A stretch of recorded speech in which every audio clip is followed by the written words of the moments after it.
I guess this isn't such an awful place. Is that what you want me to say? You prove it's possible to sleep for days and to still think you're right here awake. The cost of living isn't much to make, but God, it's so hard to save. And when they told you everything was safe, were you safe?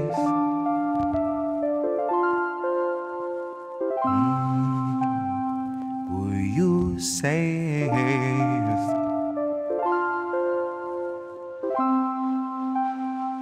Were you safe?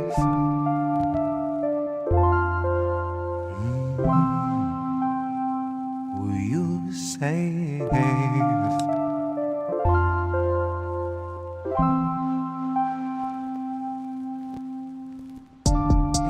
I guess this isn't such an awful place. Is that what you want me to say? You prove it's possible to sleep for days and to still think you're right here awake. The cost of living isn't much to make, but God, it's so hard to say.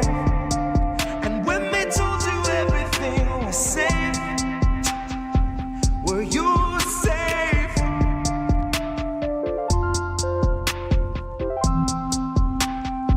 Were you safe?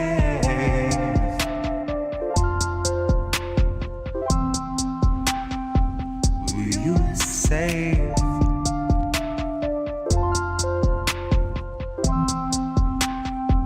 Were you safe? Fresh off the masses, the brand new cancerous growth, who has come here to vie for your vote. Come here to cry at the camps and to mourn at the shore for the bodies that float by the wreck of an immigrant boat. Then it's back to their luxury home, couple security booths and a moat. Couple cigars, little escargot, little booze and a soak. Just breathe in the steam and the smoke. Pink salt, lavender, candles are low. Shit, when you do what you do, gotta lighten the load. And he got a life of his own that's a sight to behold. And it's a lot to control, to decipher the code or to siphon the soul. The cost of a good night's sleep for the working elite is a bargain, no matter the toll. Worth any wager, and that comes straight from the mouth of the means to the goal that will swallow us whole. Ripe for the picking if you don't mind mold, and you know I don't. Maybe we're pleasantly prone, maybe we're taking a licking, compliantly ticking and ticking and ticking, but never explode. No, I don't deliver the prettiest image, but damn if it isn't an accurate vision of natural fission, of rage at the system and abject heartbreak, patiently waiting for any who will listen. That little blue bird who was watching your words is a federal carrier pigeon, a Langley first. It's a patient observer who hears what it wants and is trained for the worst. Oh, you got nothing to hide. They'll be the ones to decide that after they root through your purse, after they read all your texts, after they raid your apartment, confiscate all of its contents, then conjure up evidence out of the air on a wing and a prayer and malicious intelligence nonsense. Any presumption of innocence long since gone, right along with your comforts and constants. Historically first they will come for the communists. So why in the fuck would I say I'm a communist? Well, it might be I love my community more than the monsters of opulence who are holding us hostage, who are vomiting promises. Might be I'm all done seeing our pensions and benefits harvested. Might be I'm all done watching the populace being disarmed in the guise of an armistice. Watching a woman collapse on the floor who will rise no more. She is wheeled out the door and you're next in line for the pharmacist. If you can get me to vote, it's a hard no confidence. But part of the charm of deception is politics wearing the mask of incompetence. It's all in the art of austerity, darling. It's all in the slide of the providence. Until home is as wide as your cubicle height and is only as deep as your coffin is. Maybe I'm miles away from impatience, aching to break off the head of the snake where the capital lust, reptile brain, and the margin of profit is. Like off with his. Like off with his. I guess this isn't such an awful place. Is that what you want me to say? You prove it's possible to sleep for days and to still think you're right here awake. The cost of living isn't much to make, but God, it's so hard to save. And when they told you everything was safe, were you is safe. Who are these people? Who are these people? Who are these people? Who are these people? Who are these people? Who are these people? Who are these people? I watched a man decide to stand up for us, and I watched them take him away. So I had to break down your respect for the process, but the process won't be saved. Hi, I'm Nancy, and I love ice cream. I enjoy it. But not as much as watching people forced out of their homes. I like it better than anything else. Watching people forced out in the streets to live alone, and knowing that I own every homeless set of bones. I don't know why, but it seems to agree with me. I have a lot of energy. It's all more support from my hideous and ill-gotten throne, the weight of which is too much for you to bear alone. Which is why you ended up threadbare alone, kicked off your benefits and left to your own.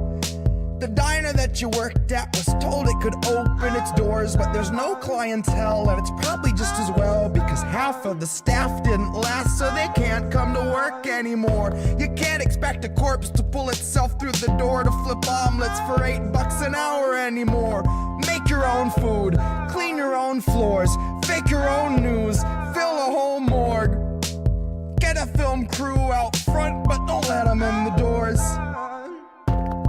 Let's keep it frontline heroes, America's soldiers, you know the score. Joe knows the score. I watched a man decide to stand up for us, and I watched them take him away. So I had to break down your respect for the process, but the process won't be saved. Who are these people? Stop saying the election is so goddamn important and start telling Joe he needs to rein in his supporters. Oh, that's right. Joe can't even rein in his tongue behind his resin molars. Pardon me for asking for some faculties from someone who is vying to control us. The man is not quite yet speechless, but you can bet he's soulless. And if you think he can stop the greatest threat that's ever held a public office, you might be Joe's equal in the ignorance department. But I can guarantee you we will finish what we started. A rabid coalition of activists and politicians, sex workers, educators, artists. Those of us who followed Bernie so close and fell the farthest. Who will not falter until all of us are cared for, regardless of whether it would turn a profit. Now I am not a leader or a teacher or a prophet, but I am here to proudly say today is the day I start campaigning for the role of Speaker of the House that we will build from the bones of the old Congress. And when I say bones, I do not mean framework or stones, I mean literally bones of the old guard keeping us from progress. Tonight's the last dawn before things get their darkest. Tonight's the last dawn before things get their darkest. Who are these people? Respect for the process. The calm before the storm, the calm before the harvest. Oh, that's right. Oh, that's right. Who are these people? Tonight's the last dawn before things get their darkest.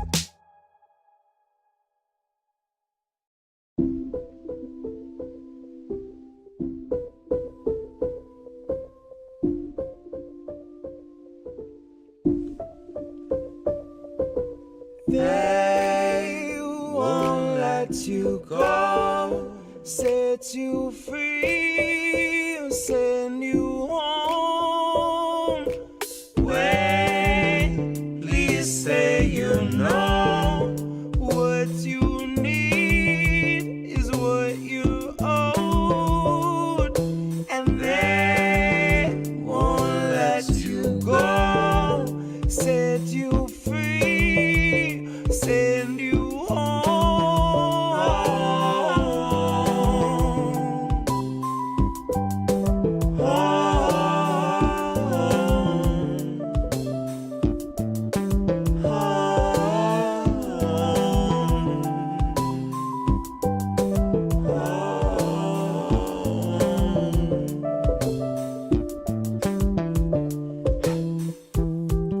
close enough to smell the fire. Jesus took the wheel and then he kicked me off the ride. I was busy shouting at myself from in the crowd, about to throw down and drag myself outside. I had to give myself the business. When I show myself forgiveness, it goes right between the eyes. Was looking past my shoulder, never focused on the prize. I stalked myself through burning sand the better part of 40 nights. I found myself staring in the mirror, yelling, go into the light. Cause I was in the rear view, staring at the highway, horrified. I was in the road ahead, arms wide, ready to be mummified. Gonna be the fella yelling how he's sick of always betting on his life. I'll also be the guy that brought the dice. Half a dozen chambers and I keep an empty 5. Only needed one to break the ice. Only needed one to clear my mind. Only needed one to stop time. Wait, please say you know what you need is what you owed, and they won't let you go. Set you free, send you home.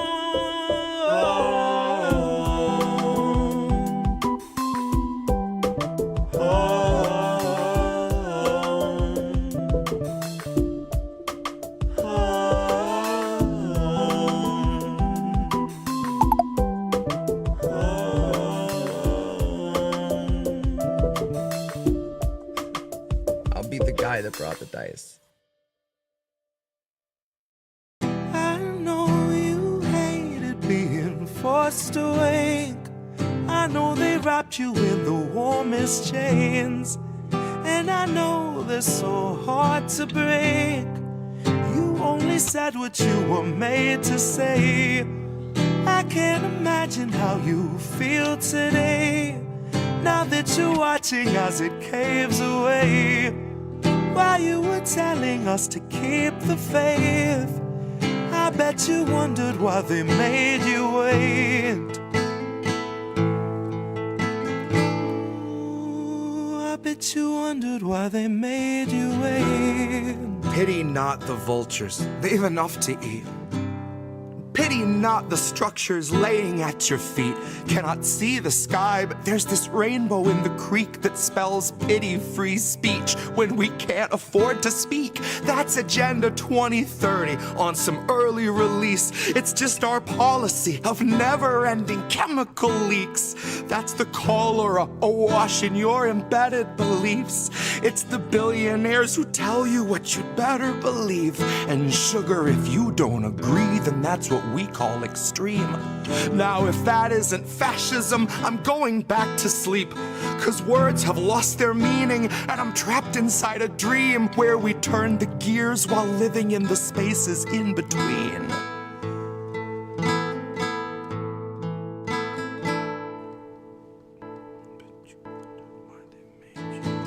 I know you hated being forced awake. I know they wrapped you in the warmest chains, and I know they're so hard to break. You only said what you were made to say. Poor thing. I can't imagine how you feel today, now that you're watching as it caves away. While you were telling us to keep the faith, I bet you wondered why they made you wait. I bet you wondered why they made you wait. My dial doesn't go to delicate. I'm writing for when Biden drops and Madam Zero delegates come stumbling up the podium, square peg in her element, popping OxyContin like they're velements, laughing as she pawns off all our pensions for Ukrainian development, depleted rounds and cluster bombs, the shit that stunts development, all buried under excrement, accepted as American intelligence. a contradiction in its eloquence. Terms of surrender penned by hands that felt the threat of disconnect, if not dismemberment.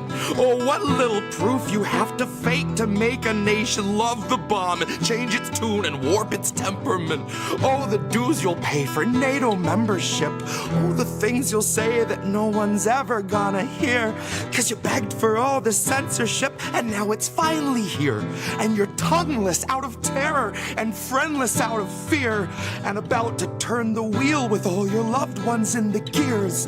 And that's how it's been done. 250 years, there's nothing new beneath the sun, and no one trusts their eyes and ears.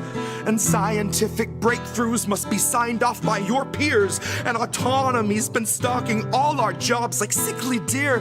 Well, maybe it's not every job. I should have made that clear, 'cause it seems like it's creative jobs we're seeing disappear. There's an app for writing novels, there's an app for writing hymns. They need people digging trenches, they need people splitting limbs, they need people building fences, keeping other people in. They will always need our backs to break, they'll always need our skin. And it took a lot of editing to turn us into this. It took years of careful programming to strip us of our wits.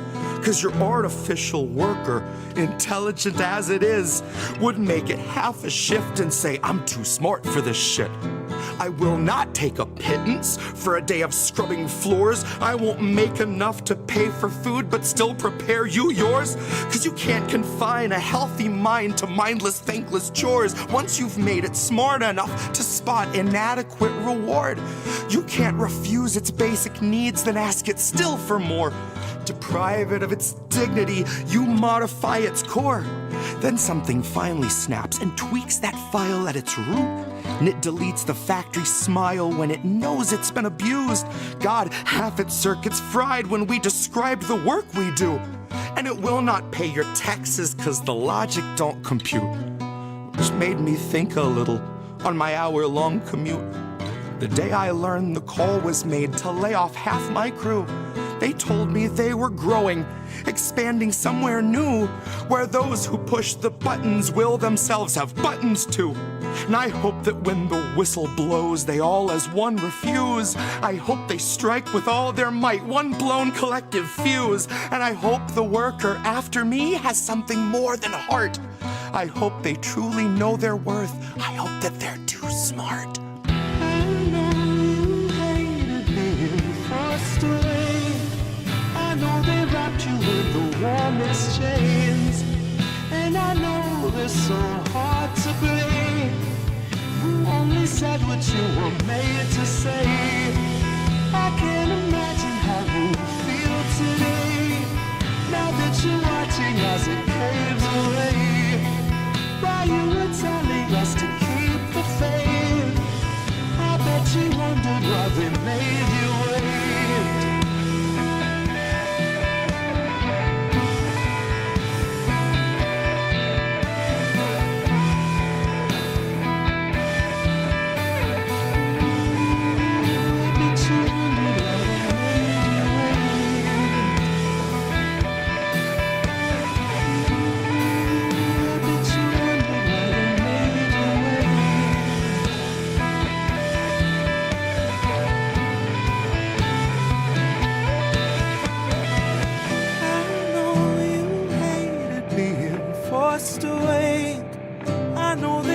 You in the warmest chains, and I know they're so hard to break.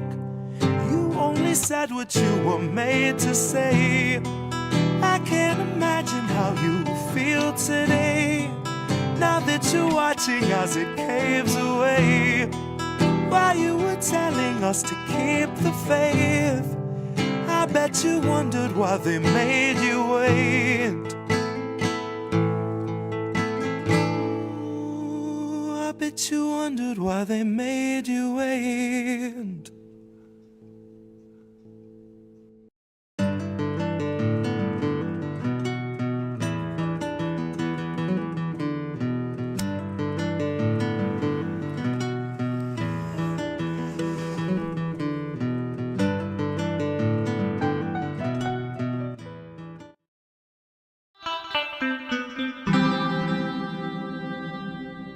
Who are these people? Who are these people? Hi, everybody. It's Indy, and Reef is still working on Boncam, apparently. I got Reef over there. Yeah. It's Sunday night. I know we're a few minutes behind schedule, but I wanted to listen to the rest of DSAI, especially for Shanda. Shout out to Shanda and love to Shanda Oz. They did a great show last night. Check out Beauty and the Boomer if you haven't yet. I have the chat pinned for Shanda's GoFundMe for her lung cancer treatment. If there's anything anyone can do, most of the people here already know about it, but anything really, even $5 really helps. So yeah, tonight we're gonna cover a bunch of stuff. I'm gonna change things up a little bit because I'm gonna reverse it, and I'm gonna Missy Elliott, put my game down, flip it, and reverse it. And yeah, we're gonna do the quick hits up front. We're gonna start with that and do a couple of things first through a slideshow, and then we're going to get to a few articles that I pulled that I want to get more in depth with, and then we'll get to boats because I know everybody's just really here for boats anyway. Hi, Animaires over on Rockfin. By the way, we are live on 7 platforms. We are on rockfin.com/IND Left News. That's on my channel on Rockfin because our INN channel's broken. Yell at Rockfin, by the way, if you know anyone at Rockfin. Hey guys, what's up? 3 months. I just sent Martin another thing like, dude, I don't want to put you guys on public blast, but what am I supposed to do? Reef, what do you think? We can like pitchforks and Yep. Let everyone bring their torches and. Yep. Hi, Cynic. Love to Shanda. Yes, love to Shanda.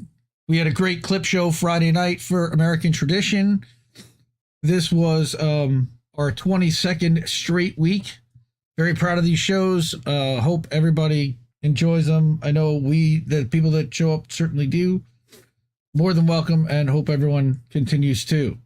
It's great, really. I mean, 2 hours of straight music, 3.5 hours if you count that it loops, but it's an hour and a half, hour and 45 of straight music, spoken word, very little filler in between, just maybe an explanation about a song here or there, but it's awesome.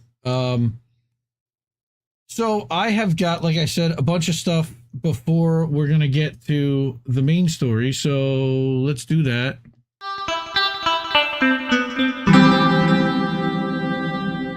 Who are these people?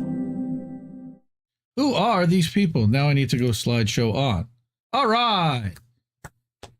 These are our quick hits. So these are short articles. I didn't clip the whole thing, but I thought that there was something significant in each one of them that I hadn't really seen talked about anywhere else, but I wanted to talk about it here. So first, coming out of freightwaves.com, which is a pretty good freight supply chain kind of industry rag, a little on the mainstreamy side. Again, you got to decipher where people are at and read between the lines of what they say. But this is pretty big. A $462 million verdict against a trucking company? How big is the trucking company? Jesus. I mean, pretty good size, depending. Well, they think that this will probably end up bankrupting, this organization. And who ends up hurt by all of that? I mean, I understand, but look at this. The jury, this was from 2019. They drive basically under the back of the truck, 2 cars, 2 people were killed in 2 different things. So they sued the truck trailer manufacturer, right? And Wabash National is evaluating its options in response to a $462 million verdict against the truck trailer manufacturer by a jury in Missouri State Court. This is the way you bankrupt capitalism. You hold them accountable for the injuries. All right. St. Louis jury reached a verdict, $450 million in punitive damages and $6 million each to the families of the 2 victims. Okay. $450 million. I can't even imagine what the people who like were at the trucking company were feeling. You know, and there's a lot in this article about like that they're claiming, look, there's nothing that could have been done differently. It says that it could have major implications for the trucking industry, which has resisted regulations to require impact guard equipment that prevents cars from sliding underneath. Like today, the same thing would happen has happened in 2019. So maybe something like this will get them to do that. So I thought like, wow, that's a lot of money. You don't see that every day. Now, Speaking of a lot of money, I like this publication. Again, kind of shit libby at times, but very good at chasing the money. Inequality.org. And they have a writer there by the name of Sam Pizzigati. We've definitely covered an article of his or two on the show before. He wrote something about private equity entering the NFL.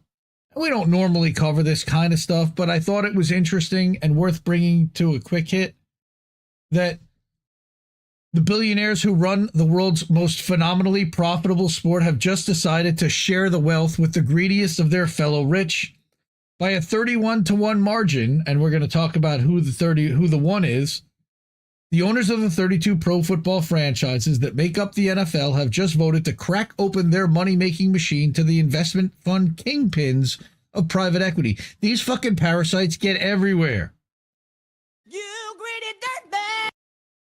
The NFL isn't exactly welcoming in private equity with totally open arms. Only some NFL pre-approved private equity firms will even be initially able to buy up stakes in NFL franchises.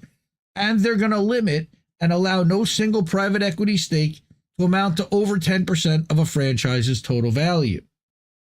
So part of the reason for this is because the values of the franchises are becoming so high that the families that own them don't want to hold all of the liability and want, as the thing grows, they need the marketing support and the alignment with these private equity firms. And you're going to see private equity industry has over time been generating plenty of windfalls like these. For decades now, they've been buying up firms, charging them enormous fees and stripping them of their assets like they did with Toys R Us and Sears and so many. Right. Now, what he talks about in this article, two things was one, Bolero, which is now like the largest bowling center in the country, right? Yeah. And how Bolero, let me go back here. Bolero, now there are 350 other nationwide. They're starting to raise their prices and they're putting all the local guys out and they're becoming the only game in town.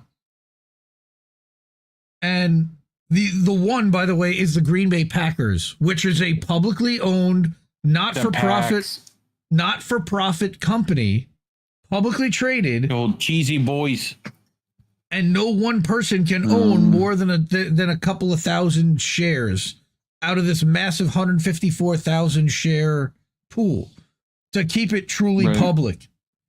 And then what happened was after they did that in the 60s, the NFL actually passed a law that no franchise could ever do that again. Okay. It's like communism in a way, you know, like everybody has a stake, everybody owns it, everybody has a say. And NFL shut that down. Now, have the Packers made any less money than all the other franchises because of that? No. It's perfectly would have been acceptable. Plus, the people who live in the city could have more actual stake. So yeah, the Bolero thing was interesting, and that the one vote against the private equity was the Packers because they were publicly traded and publicly owned, and the people had a say. All the other ones were, billionaire owners. And the Cowboys now I saw is worth somewhere close to $10 billion. Right. Yeah, here, Roger Meadows saying Steelers and Packers are cooperatively owned by their fans. Will that change? I don't know. I thought that the Packers, the Steelers were owned by a family. I thought, maybe not. All right. Anyway, getting back to my quick hits here. The next one, I could have done a whole story about this, and I have 3 slides about it because I think there's a ton there. And I really want people to go check this out. All right. And this is over at inequality.org. I think that's where I found. No, at otherwords.com. Sarah Anderson, the big rip. This is about low wage corporations, the 100 largest corporations that pay low wages, minimum wage stuff, spent $500 billion inflating CEO pay. How? With stock buybacks. We've talked about stock buybacks before and how parasitic they are, but this kind of money, again, $500 million over here in 30 years. And this is, again, I looked at this. This is since 2020, in the last 5 years. This research is. All right. So why are low wage workers better paid? It's not because employers don't have cash. It's because profitable corporations spend that money on their stock prices and CEOs instead. And you can see some numbers about that. All right. Lowe's ranks as an extreme example, but pumping up CEO pay at the expense of workers and long-term investment is actually the norm among America's low-wage leading corporations.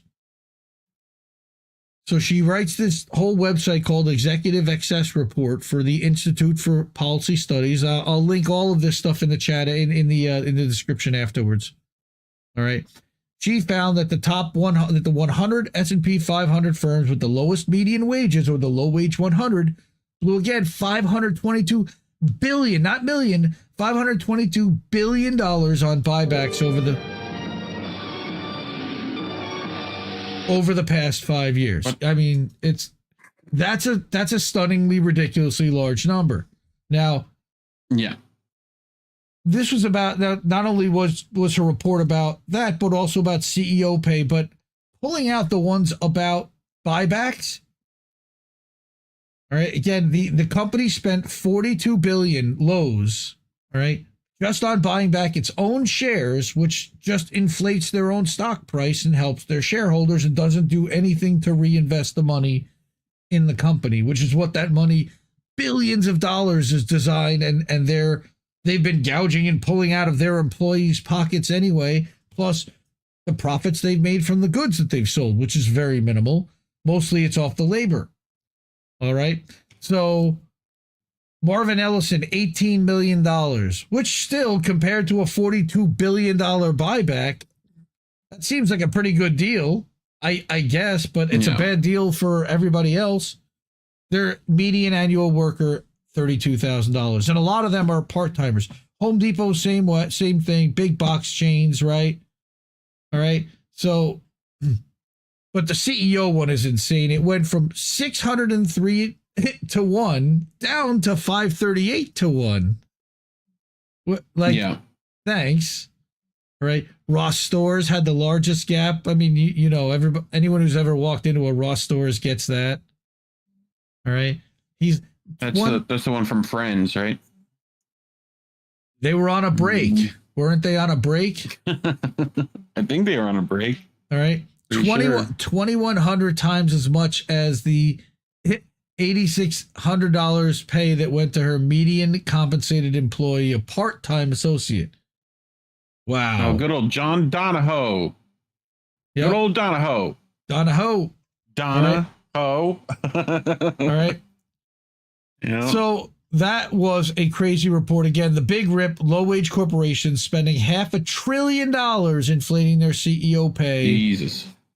Because they're manipulating their stock price by artificially buying it back. And by the way, it used to be illegal until the 80s to do this entirely.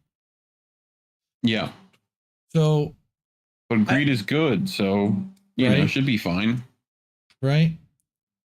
So, Kit Klarenberg, we all know him. He's an Indie Media Award honoree. I got a sound coming out somewhere.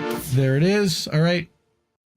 He published this, I think it was this morning, or maybe he published it the other day, but he shared it this morning and I caught it and I'm like, I made an audible and I'm like, we got to share it. We got to put something about this in. And that's when I decided to make a slideshow and only pull out a couple paragraphs. Go read this over at Global Delinquents.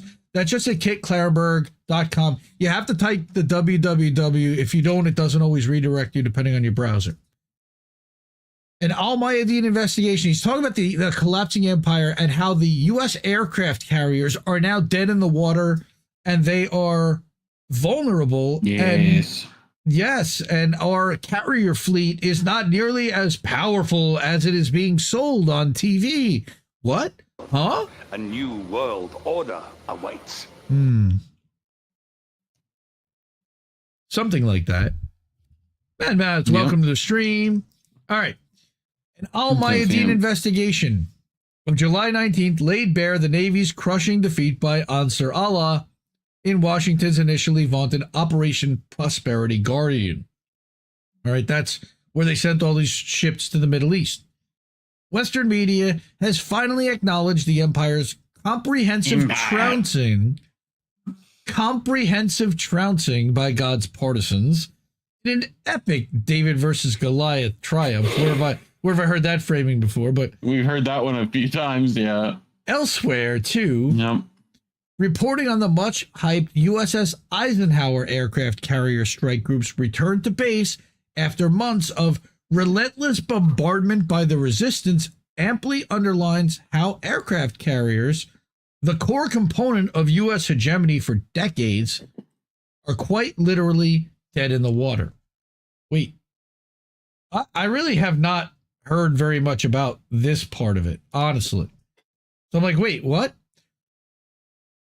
What? He goes into a bunch of stuff about how there was a naval exercise back in the early 2000s that the Chinese, they basically simulated going to war with the Chinese over the Taiwan Strait, sending a carrier group there, and they said that within 2 weeks in the simulation, all the soldiers had been killed and all the carrier group had been sunk.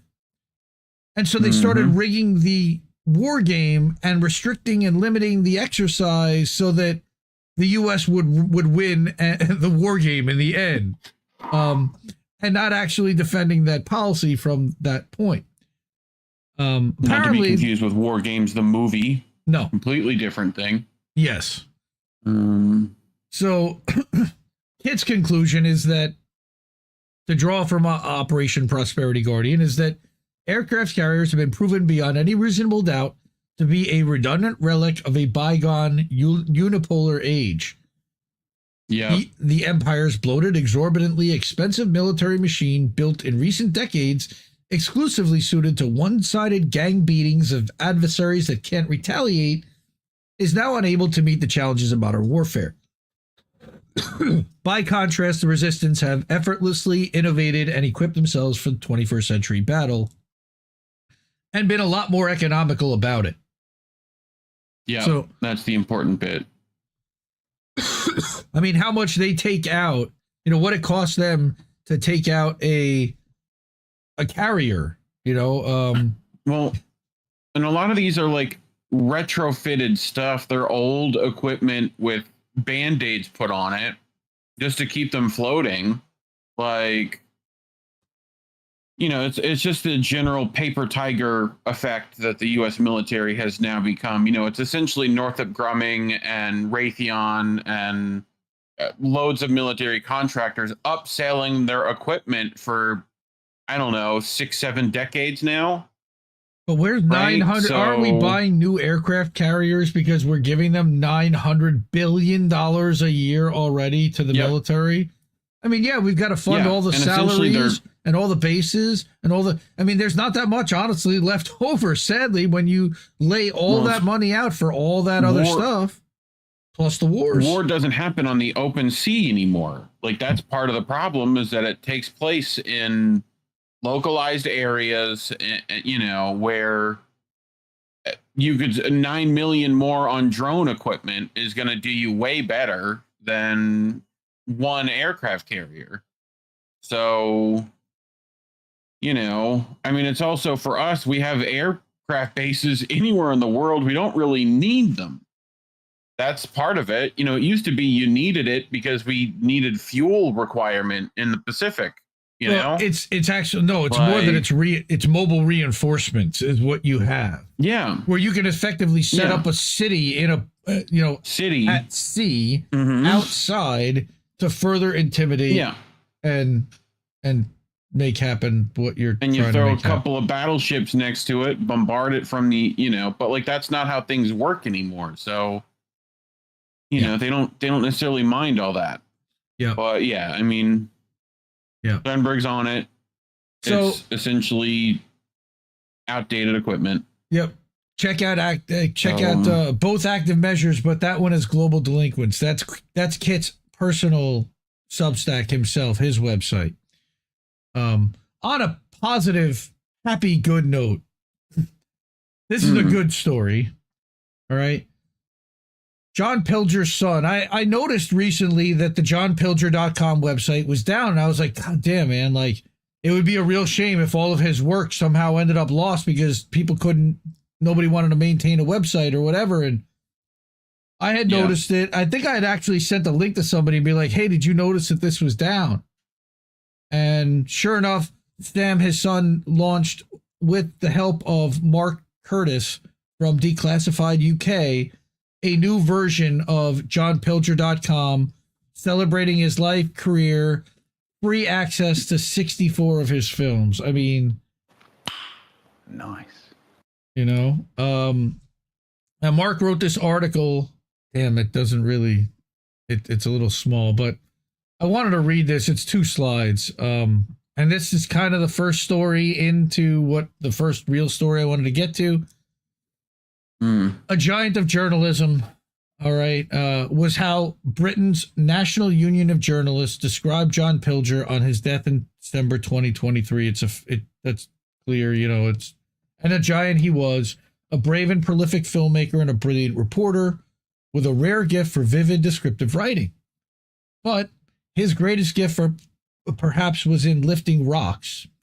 In his dozens of documentaries and hundreds of articles over 6 decades, most often exposing the ruthlessness of power, John became the most important journalist of his generation. That's a bold statement. And in a lot of ways, it's hard to disagree with. You know, he trailblazer. Another, by the way, everyone here, Mark Curtis and John Pilger, Indie Media Award honorees, of course. But I don't hear that. I don't know what happened there. You didn't? No. But I heard that. That I heard. I pressed the button. From Vietnam to South Africa, Cambodia to Palestine, John's work was committed to holding governments, especially the US, Britain, and Australia, too often absolved of criminality in the West, to account for their actions and abuses. This is what true journalism should be about, but as John knew only too well, rarely is. Hence the Indie Media Awards. He spoke out in support of the vulnerable and marginalized, those in poverty, asylum seekers, victims of war, and indigenous citizens in countries where they were often seen as unpeople. For years, he advocated for his friend Julian Assange, persecuted by a rapacious U.S. empire for telling the truth, and a touchstone in our era dividing those who commit or defend war crimes for those who expose them. John's films brought global attention to neglected issues. After his 1994 film Death of a Nation, about Indonesia's brutal occupation of East Timor, was screened in Britain, it became the highest-rated TV documentary in 15 years, with 4,000 telephone calls per minute made by viewers to the program's action line. The film had been crucial, said Timor's first president, Jose Ramos Horta, after his country gained its independence, in bringing forward our liberation and saving countless lives. John's books and articles, along with his television and cinema films, forensically documented many of the worst crimes of the 20th century, drawing on his first-hand reporting in places such as Vietnam, Cambodia, Biafra, and Bangladesh. He traveled the world, and his experiences from reporting on the impoverished north of England in the 1960s to the civil rights movement in the USA and the genocide of Pol Pot's Khmer Rouge shaped his lifelong commitment to justice. John was a campaigning journalist in the best sense of that phrase. He cared about people, the people he wrote about, and worked throughout his career to encourage them, tell their stories, and make the world a better place. Shouldn't we all? The great legacy he leaves when this relaunched and improved website showcases, is not just that of historical interest, it's a vital guide to the world we find ourselves in now, and a signal to all that with determination and courage, we as individuals together and as individuals can throw light on what's wrong and help to change it. That's kind of what we try to do. I mean, so this is a debut. I think we might have shown one when we did Gastola, but I thought it was quite appropriate that that we launch the kind of what the template's going to look like for all of the honorees around John Pilger, who is kind of a godfather to all of this independent media. So I'm one of, so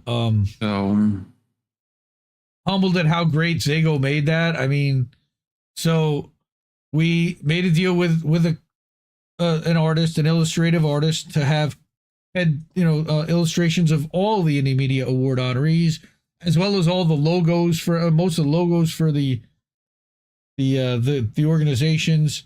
And this one came out amazing. Some of these people contributed directly, and we really appreciate that.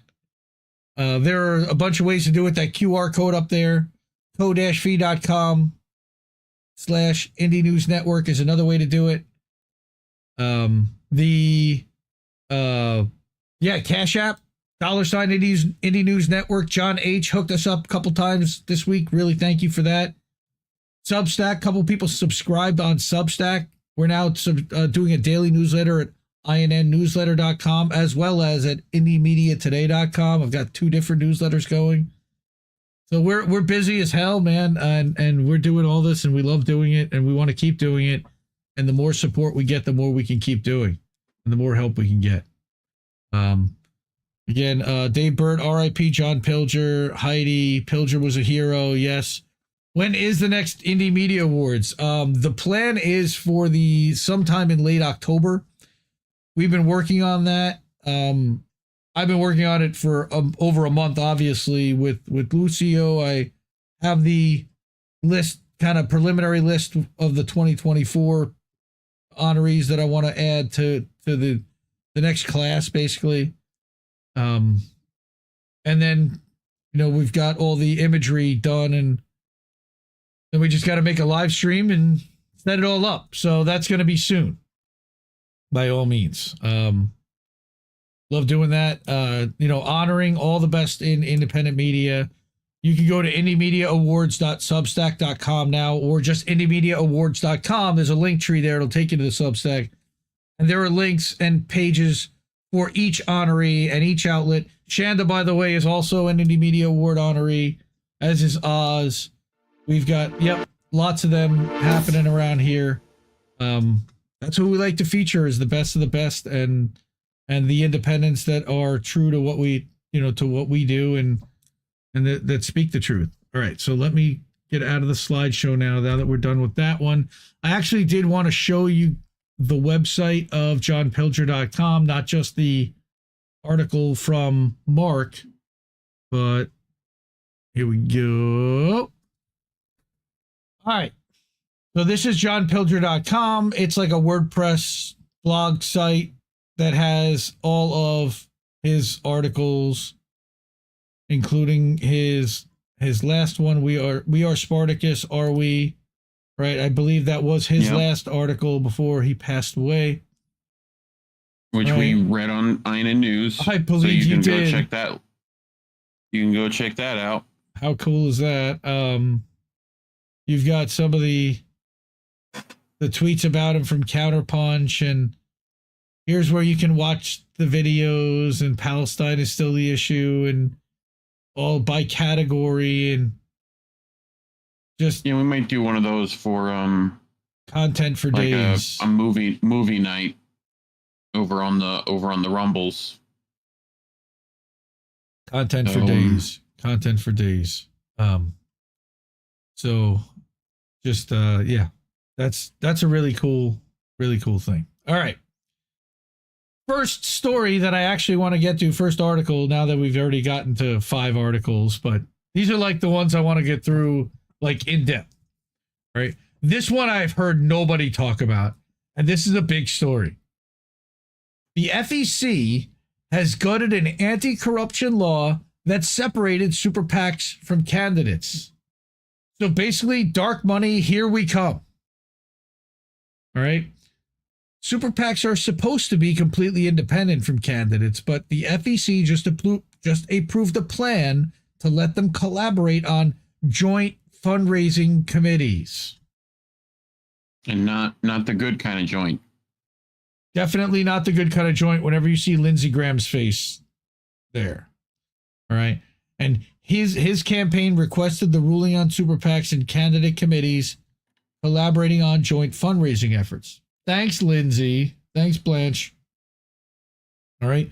The agency that oversees federal elections and campaign finance laws will allow candidates to jointly fundraise with super PACs, a move that watchdogs say will help special interests exert undue influence in politics. As if they haven't already. They're just further legalizing it now. All right. In July, lawyers for Senator Lindsey Graham's campaign sent the Federal Election Commission an advisory opinion request to ask if the campaign could participate in a joint fundraising committee with a super PAC where both groups would share data and other information as required under the joint fundraising agreement and applicable FEC reporting regulations, and coordinate scheduling logistics regarding fundraising events. Now, we talked a little bit, I think, about Citizens United and unlimited fundraising when it came to Bitcoin and crypto last week. Super PACs, of course, which were created after Citizens United, are required under campaign finance laws now to operate independently, also known as independent expenditure only committees. Super PACs are allowed to raise and spend unlimited sums of money, and it's common for them to receive multi-million-dollar contributions from individuals, businesses, and nonprofits. Preventing them from coordinating with campaigns, which can only take donations of up to $3,300 from individuals per election. But that's the individuals. The corporations, they could take unlimited amount already, is a way to stop big donors from effectively circumventing campaign contribution limits and potentially corrupting politicians. It's not working.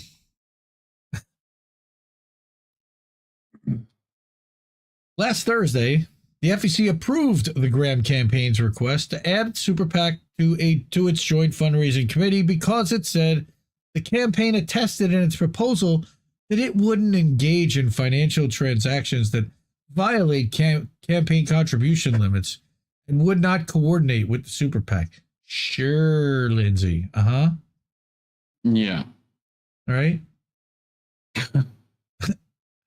Last week's I can't put last week's opinion defied any common sense meaning of coordination, much less the definitions spelled out in federal campaign finance laws and the FEC's own regulations.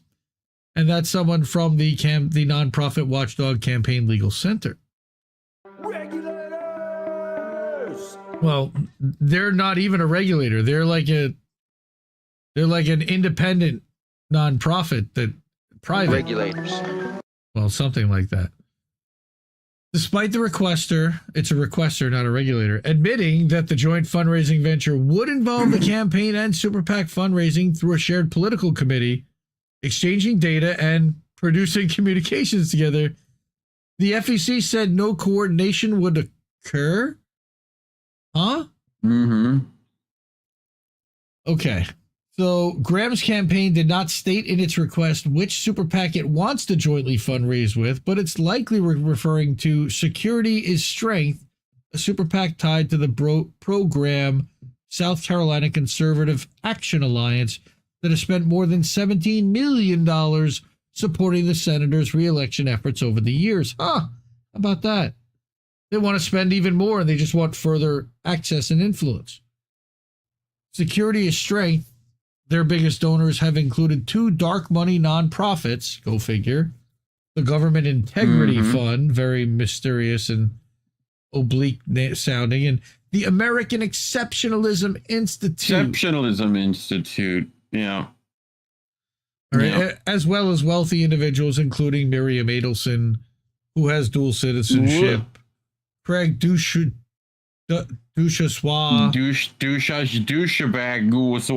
Yes. And Helen Schwab. I wonder if there's any relation to Klaus. I don't know. That's speculation. Absolutely has to be. All right. Senator Graham, of course, will be next up for re-election a year and a half from now, or almost actually 2 years from now in 2026. He's already gearing up for that.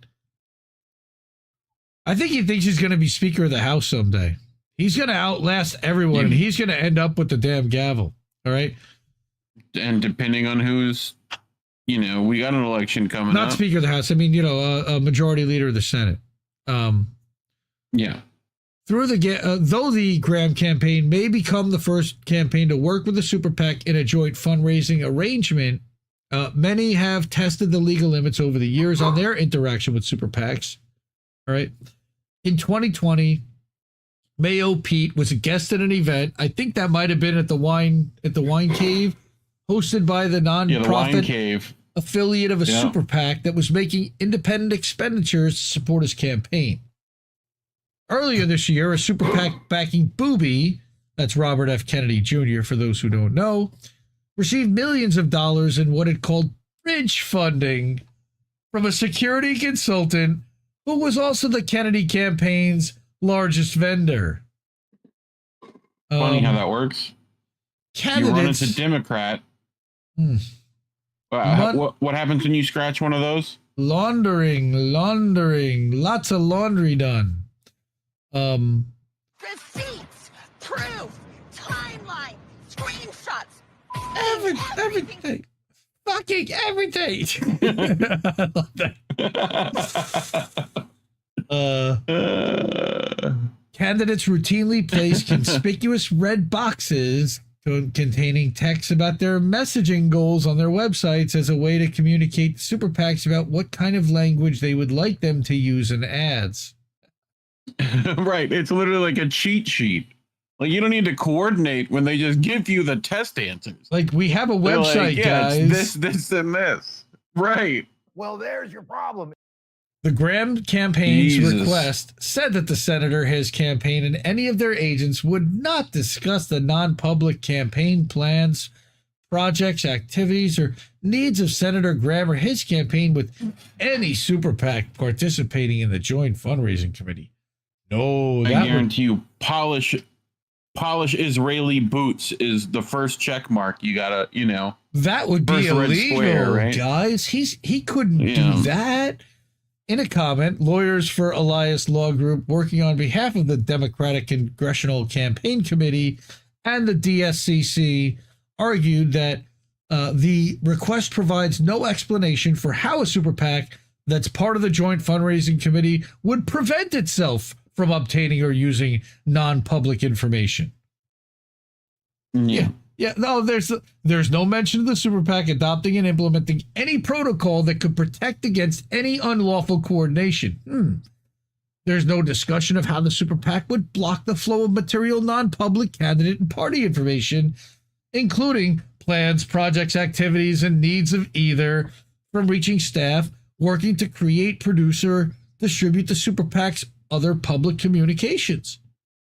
It seems to align weirdly anyway, so how do you delineate whether it's the need of the campaign or the need of the super PAC at that point? The opinion was passed by a 4-1 vote of the commission, of course, with one abstention during the August 29th meeting. I don't understand. I mean, I do, but the most corrupt motherfuckers end up on this stuff. The lone opposing vote was Vice Chair Ellen Weintraub, who issued a dissenting statement calling it a classic example of not seeing the forest for the trees. No, I think they see the forest for the trees. Yeah, they own the forest at Right. this point. They're looking at the money forest. Unfortunately, she says the commission has created far too many holes in what should be a solid wall dividing candidates and their committees from the super PACs that support them. There shouldn't even be super PACs in the first place. That's a whole other story. That's a Supreme Court issue. Because I'm unwilling to pull another brick from that essential barrier, I respectfully dissent, knowing that you're going to be overridden anyway. Right. For years, the FEC's 6 commissioners have been deadlocked on their decision-making, with the 3 Democrats on the commission and the 3 Republicans consistently disagreeing. But that changed in the past couple of years because we now have a uniparty, as Biden nominee Darrell Lindenbaum has occasionally sided with Republicans on matters, including on the Graham advisory opinion. Notice it's never the other way. It's only Democrats capitulating to their conservative counterparts because they're all the same, and they're, right? So Lindenbaum has also, of course, joined Republicans on rulings that let candidates raise unlimited amounts of money for ballot measure committees and allow super PACs and outside groups collaborate with candidates on door-to-door canvassing operations. Just dark money everywhere, folks. Go for it. Joint fundraising committees, increasingly common, increasingly because it's been made legal, can be used to accept a large donation, for example, up to $929,600 for the Harris Victory Fund. Thanks, Kamala. Chameleon. That's $1 million. Right. That's pretty much what that is. And up to $850,000 for the Trump 47 committee. It's bipartisan. Another million, give or take. 2 of the top we can round up fundraising committees this cycle. That gets allocated between participating committees. Right? And still, that's a drop in the bucket compared to everything that they're spending. Yeah. All right. The Harris Victory Fund and the Trump Fund each split that with dozens of state Democratic and Republican parties. So that gets spread around quite a bit. And in the end, what does a state get? $50,000, maybe, if they're lucky, $25,000 to their fundraising committee. It ends up and this is getting watered down and spread around to buy off influence. One single donations to both, like a single PAC, right? Which we know there's like millions of PACs.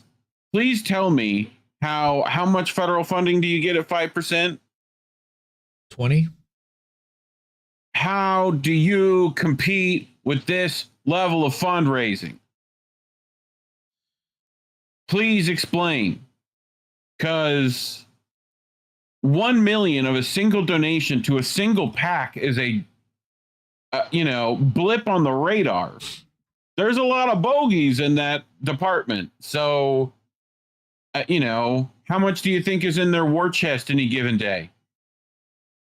I know you want something, but we know that we know they've already raised over $1 billion in dark money and like legal PAC money. I mean, it's crazy the amount of money that's being thrown around. So it's, I don't know how anybody expects to compete with that. We've got to get laws and something passed. And they're not going to pass the laws. So it's like, okay, they're just going to keep raising more and more and more unlimited amounts of money from crypto, from Ponzi schemes, from there's always going to be a loophole here with this. Millionaires and billionaires, at least right and now, bankers, and opening it up to hedge funds. Like, when is BlackRock literally just going to be able to buy a share and a stake in the Democratic Party? Has it happened already? I mean, technically it kind of does, but it's washed through all these other entities. I guarantee you there's it's put through 9 different PACs, and I'm just talking about a direct private equity stake, ownership stake. Look, both of these are private corporations anyway. Maybe they even do own a stake for all we know. Well, I mean, this article makes it seem like the biggest issue is the fact that these PACs are telling the people on their websites what they should think You don't think those people are already going to coffee in the morning? Like every day? There were these weird calls directly separation from donors, rules, and now they're just removing the ruse, and they're pulling down the veil and saying, you know what, this is bullshit. They're all coordinating anyway. We might as well make it legal. Anyway. No, what they should do is make the fucking super PACs illegal. Congress could do that very easily. Well, all right. How does the woo put it? Right. They're never going to do that. You know? Right. Like my daughter said, cash rules everything around me. That's right. Cream, get the money. Dollar bill. You literally. Dollar bill, y'all. Unreal. Yeah. Unreal. So, next story we have, and this was, you know, I've been really fascinated by what our friend the Golden Monarch has been putting together on his Substack. You know what? Go back here for 1 second. Let's hide the bookmarks again. That'll show you a little bit more. All right. Go back here. All right. Now, I didn't really know the origins and backstory of Bitcoin. I mean, I've kind of heard about it, and he covers it here. Golden Monarch has been writing about what bullshit and Ponzi scheme crypto is, and taking down and making note of various public figures who have been immersing themselves in crypto. And there's a lot of them. But getting back to like the origins, and this starts to really ask some hard questions. And this is what I really like about this. This was written a couple of weeks ago. And this graphic specifically fascinated me tremendously. All right. So he asks, is Satoshi Nakamoto, who is allegedly and well known as the founder of Bitcoin? Hey, yes, that is the Golden Monarch. Hey, welcome, dude. And I know you're watching, and it's kind of going to be weird, and you'll add stuff to it, and that's great. Appreciate you watching. But I really was fascinated with this article. And I actually I think I gave you some feedback on either this one or on the Lummis one, saying I wasn't quite clear on exactly who Hal Finney was. So he fixed it and added something about it so that I understand what this is a little better. That's the guy in the Saved by the Bell? No, see, no, last week it was Boy Meets World. All right. And whatever. And it's not Saved by the Bell, but what he says is quickly, let's address an imposing question that has more questions than answers. Who or what, or rather, was Satoshi Nakamoto? Right?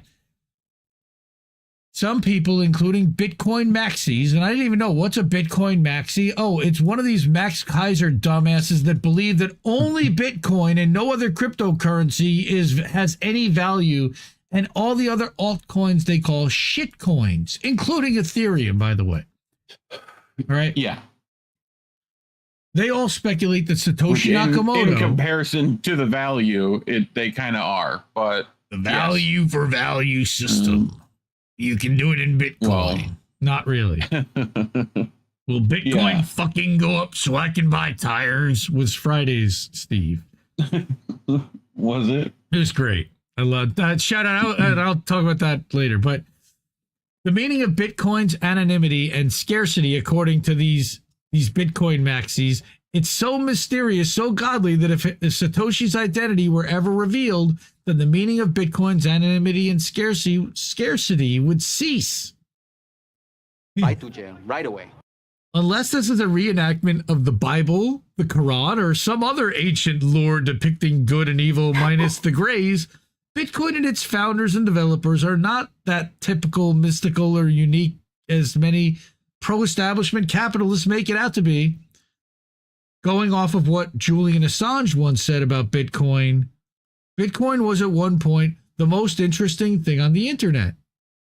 Indeed, most interesting and nowadays most exploitable by Bitcoin maxis and capitalist oligarchs who serve their donors from AIPAC to BlackRock to Israel and so forth. Show me the money! Yeah, they certainly have, and they showed the elections the money so far. Countering what these Bitcoin maxi fanatics and cult-minded individuals think, we have the rational argument of Satoshi Nakamoto not being so special or godly, and the name Satoshi Nakamoto is just a pseudonym for someone or something. There was no actual person with that name who invented Bitcoin. For today, this article will explore one Reddit discussion from 3 years ago where users debated over Satoshi's connection to CIA. And that's where I thought it was really interesting. Following that will be a brief breakdown of a couple notable comparisons between the earliest adopter of Bitcoin, Hal Finney, who is cryonically frozen, to that of Satoshi Nakamoto. Yes. So the first question is... Like, go ahead. Like Walt Disney. Yes, or Ted Williams, but I think Ted Williams' head might have exploded. Like literally, like in the Demolition Man, where they took... You remember that, right? And he hits it with a baseball up. Vaguely. Right? I believe. HAL 9000. No, yeah. Dave Burt. No, see, and we got HAL 9000. We had no Dave. I can't do that, Dave. Sorry, Dave. I can't do that, Dave. Can't do that. So open the Bombay doors, Hal. Who's Hal Finney? Pod bay doors. The first thing that commonly comes up about Hal Finney is that he was the first person to adopt Bitcoin. And although Hal Finney, before he passed away in 2014, denied being Satoshi Nakamoto, his background could suggest otherwise. And I knew nothing about this guy or who he was. And that's why I was like, you mentioned his name, like, who is this guy? Like, he's interesting. Born in 1956 in Fresno, California, Finney pursued a BS in engineering. He went on to develop early video games for Atari, such as Adventures of Tron and Armor Ambush, etc. Nice. Right? He was a video game. He was a video developer, a geek. During the early 90s, Finney became a cryptographic activist who worried about the possibility of governments or institutions spying on citizens. I wonder if Keith McHenry knew him. I'll bet he did. Alongside the founder of PGP Software, Philip Zimmerman, Finney would use the software to communicate via bulletin board service, or BBS, as the boomers or the Gen Xers in the chat know very well. Not to be confused with BBLs. No, very, very different. Strikingly, the PGP featured an implementation of public key cryptography, a protocol still used for encryptions on blockchains such as Bitcoin.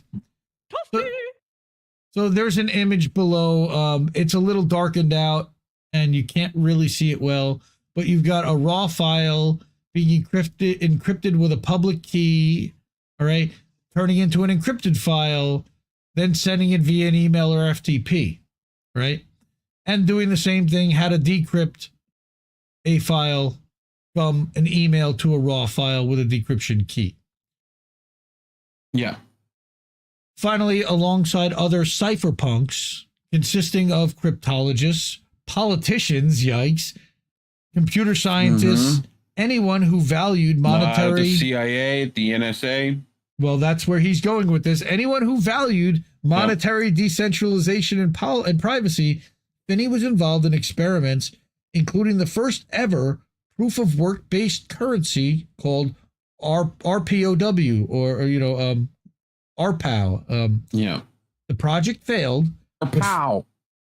RPOW. I feel like we need to get what's his name? No, keep in mind the biggest cryptology puzzle is still in the courtyard of Langley. It's a fucking Catalina wine mixer.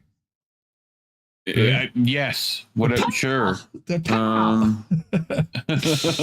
Rob Riggle. That's what I was thinking of. Pow. Okay. All right. Yeah. So where are we? Proof of work. All right. The project failed, but Finney's contributions years later caught the interest of Satoshi Nakamoto, who was the creator of infamous Bitcoin. January 12th, 2009, Finney participated in the first Bitcoin transaction, receiving 10 Bitcoin from his benefactor, Okay, that's well documented. Where does this all when was lead this? to? 2009? Yeah, Yep, okay. January 2009. Just after the crash. Well, and keep in mind, all this stuff beforehand is like computer technology at that time and cryptology is skyrocketing as quickly as possible. So you go from, the worst hack you could have is with a Captain Crunch whistle, right? With like phone phishing. And then it was like, guys went to jail after that very quickly and came out and started working directly with the CIA, working directly with the FBI, right? Like that was the whole white hat, black hat era, so I guarantee you there's revolving doors all over this place.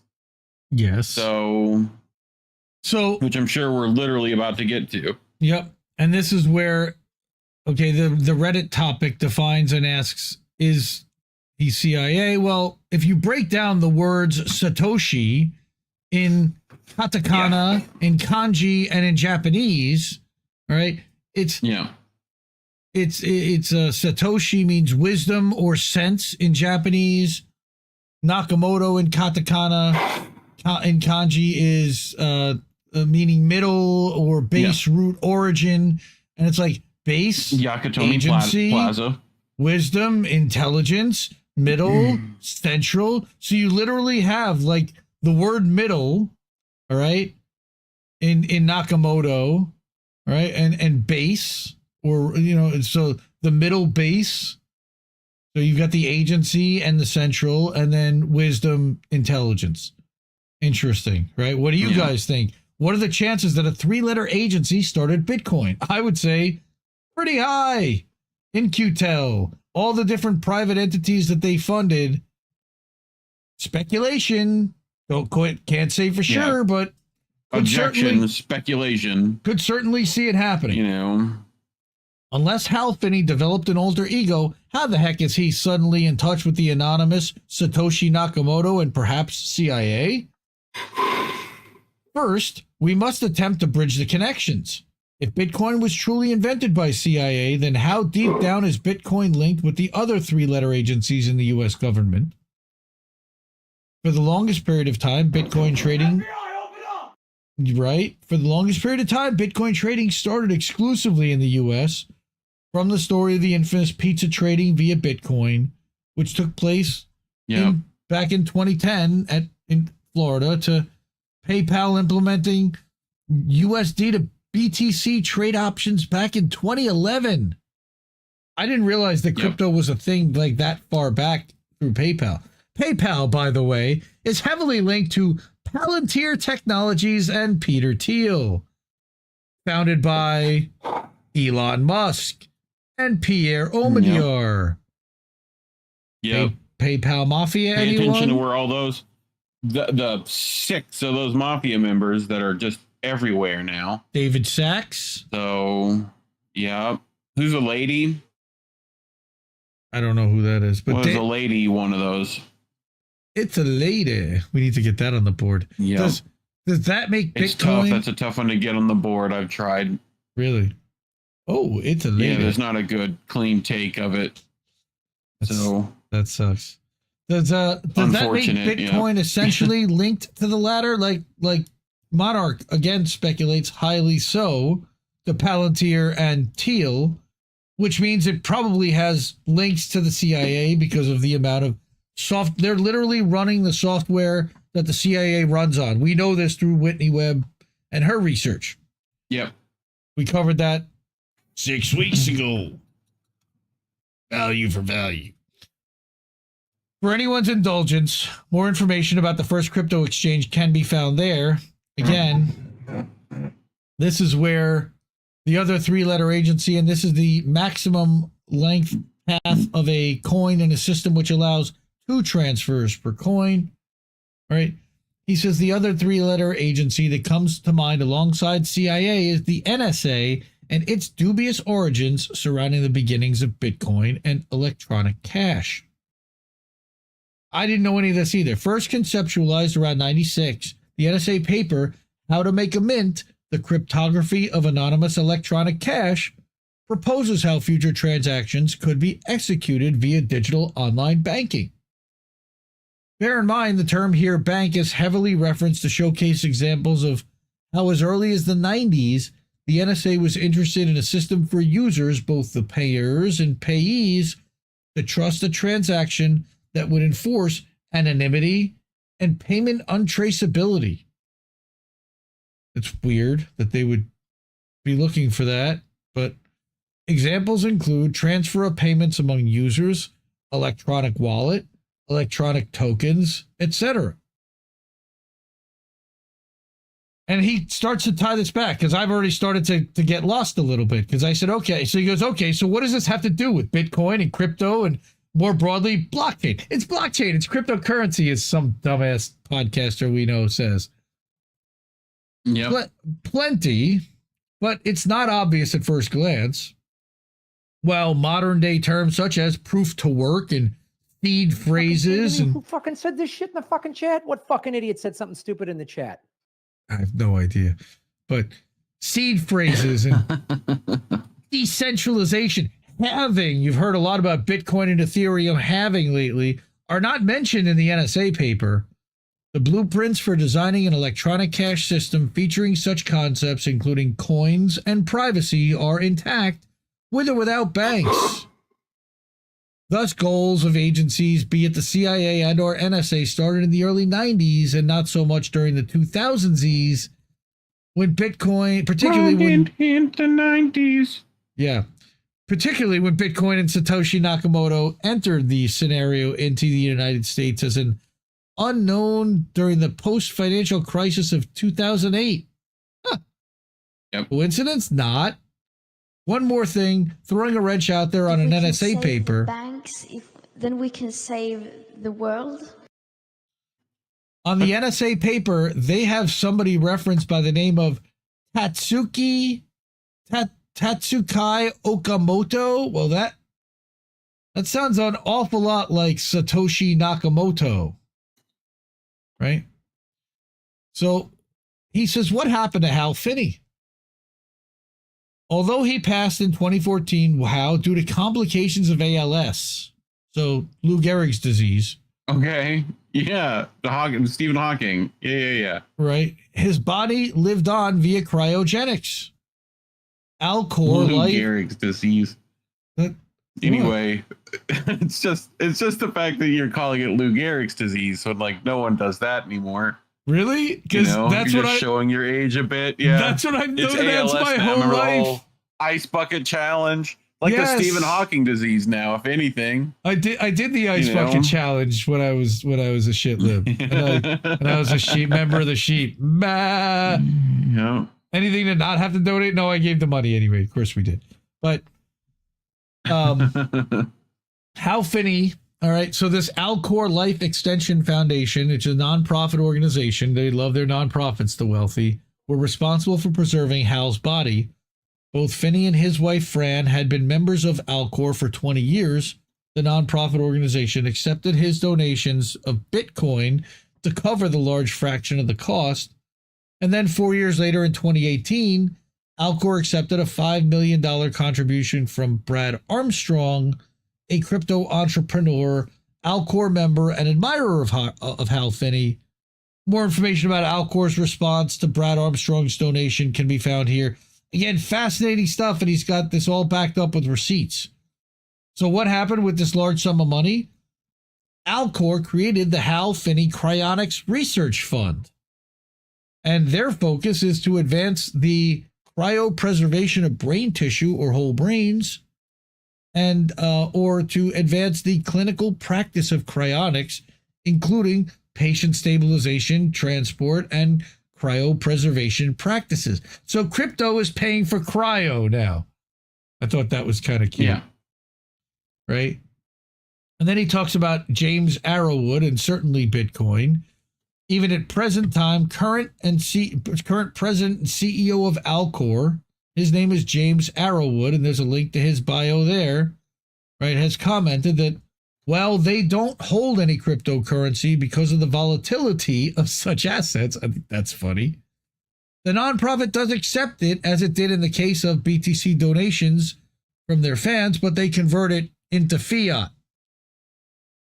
Why? Nothing wrong here, right? Yeah. Absolutely not. Yeah. Something is wrong here. First, those with fake money, like Brad Armstrong, have a bigger say on what the nonprofit will be all about now that you just donated a ton of baseball card money, effectively. Second, Alcor crosses a big line to even think that they can use science to wiggle around life and death. Right? One would have to have extremely huge hubris. Thus far, no current patients of Alcor have come back to life. Remember, the whole idea is that they preserve somebody who've been dying of a disease before they die so that they could then be brought back somewhat healthy, defrosted, and cured once the disease was cured. Right? Yeah. Third, current direction, Bitcoin gets worse as more individuals from wealthy status, namely oligarchs, billionaires who stand with capitalism and Zionism, by the way, in order to prep a new digital age involving CBDCs, regardless of what Trump says. He's going to introduce it whether he wants to or not. CBD gummies. CBDCs. That's going to be your digital dollars. CBDGs. All right, that's your digital wallet coming, where you're going to keep your money, and it may or may not involve a bank. It may be directly. Yeah, they just want to quit making paper money and have a much easier to control digital one. Sure. So, but it seems any organization like Alcor does not see the potential plutocratic dystopia that they would indirectly contribute to in the long run. I think they actually might. But for anyone reading this, does Alcor remind you about the shady transhumanist experiments that were supposedly happening on Epstein Island? Mm-hmm. Let things naturally play out, as in natural causes of death, instead of pretending to be God by conducting massive warfare and global sickness. Well, yes, absolutely. That's what these sick fucks do. So this further explores, is he Satoshi Nakamoto? And let's break down and kind of give a thesis about this. What similarities, if any, does Hal Finney have with the characteristics of Satoshi Nakamoto, quote unquote? Well, the official homepage of Hal Finney describes a short list of what his plethora of discussions were in a very brief summary. The real world consists of wolves and sheep. Democracy versus libertarianism. The need to win political, not technological victories in order to protect privacy, because politics can potentially destroy privacy just as quickly as technology can, because if they determine it's the law for them to be able to get your info, that's why politics does matter here.